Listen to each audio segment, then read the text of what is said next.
காம்பவுண்டுக்குள்ள main pipe வந்ததுனால அந்த பைப்புக்கு இடையூறு இல்லாம ஒரு காலத்தை வந்து நிறுத்தி இருக்கிறோம். சார் அது வணக்கம் சார். எப்படின்னு பாருங்க. சார் இது இந்த பைப் ஆண்டா இப்படி வருது சார். இந்த நூல் எப்படி சார் பண்ணலாம்? இங்க காலம் வந்து இந்த பக்கம் உள் பக்கம் வச்சுட்டு அதுக்கப்புறம் மேலே அந்த ஃபில்த் பீம் மட்டம் வந்த உடனே கிங் பண்ணிக்கலாமா சார்?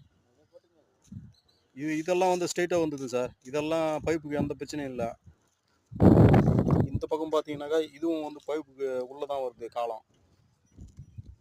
இந்த இடத்துல மட்டும் இந்த பைப் வந்து அப்படியே கிராஸாக போகிறதுனால இந்த இடத்துல இந்த காம்பவுண்டுக்கு உள்ளே வர மாதிரி இருக்குது பைப்பு.